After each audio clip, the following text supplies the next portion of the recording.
Kanisa la Ufufuo na Uzima Charlie. Kamanda Jumanne Muliro. Alhamdulillah. Ndio, habari asubuhi. Nzuri kabisa bwana. Sisi wazee wa minyama hapa bwana. Tuko na wewe asubuhi hii leo. Hewani kabisa Kamanda Muliro. Ndio, habari ya Dar es Salaam. Nzuri sana. Habari ya kwenu. Nzuri. Jiji la Dar es Salaam liko safi. Isipokuwa tu jana usiku wakati tunaenda kulala tulikuwa tumeona kule Ufufuo na Uzima imepigwa tepu ile na vijana wako walikuwa wako pale. Tunataka kudhibitisha ni vijana wako wale? Ni kweli, moja ya jukumu letu la kikatiba na la kisheria ni kuzisimamia sheria ambazo zinakuwa zimetungwa na bunge letu la Jamhuri ya Muungano wa Tanzania. Ndio. Kwa hiyo ni kweli tulikuwa maeneo mbalimbali. Ndio. Na katika maeneo hayo pia eneo unalolitaja tulikuwepo. Sawa sawa. Na vipi, kuna watu mmeondoka nao jana usiku pale au mliondoka baada ya kuzuia pale, hamkuondoka na yoyote? Wakati tukielekeza nini cha kufanya, ndio kulingana na maelekezo ya kisheria, kuna baadhi ya watu walikuwa wanafanya mambo ya kufanya kutoelewa. Ndio. Kwa hiyo ilibidi tuwachukue. Ndio. Na tunaendelea kuongea nao tujue kweli walikuwa hawaelewi kilichokuwa kinatekelezwa na maafisa wa polisi au walikuwa wanafanya tu kukataa kwa maana ya kutaka kusababisha fujo. Sawa sawa. Na Kamanda Muliro, mlichokuwa mnatekeleza nyinyi ni sheria. Kwa mujibu wa sheria na katiba ambayo ndio sheria mama. Kipi ambacho mlikuwa mnatekeleza pale? Ni kweli kanisa hilo limefungiwa na kulikuwa kutakiwa shughuli nyingine kuendelea, na ndicho mlichokuwa mnatekeleza hicho?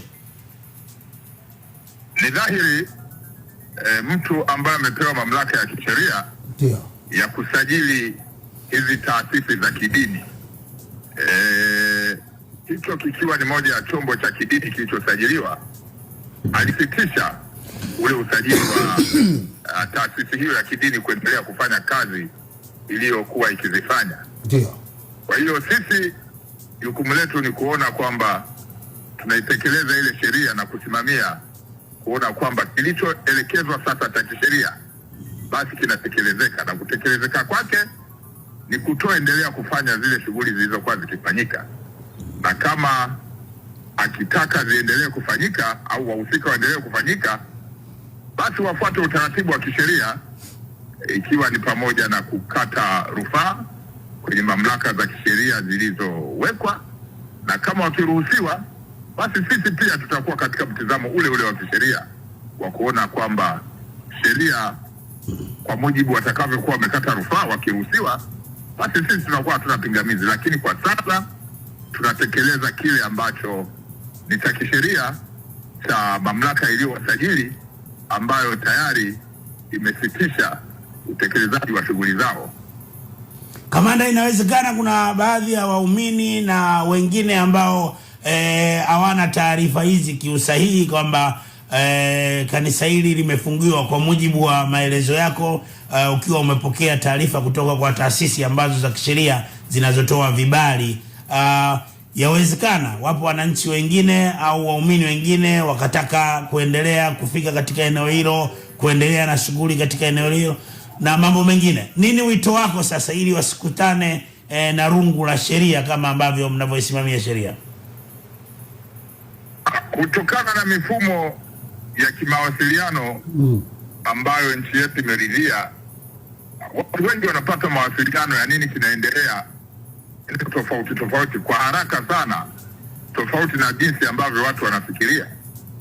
Watu wengi wanajua mambo mengi kuhusiana na jambo hilo tangu jana usiku mpaka asubuhi, na watu wengi wanajua nini pale nini kinaendelea.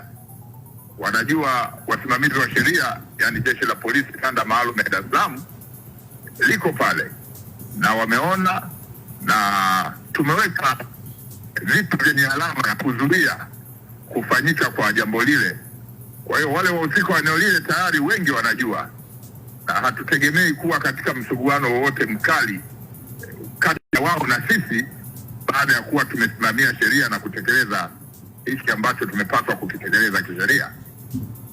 Basi tunakushukuru sana Kamanda Muliro kwa kuungana nasi asubuhi hii. Asante sana, nawashukuru sana. Asante sana.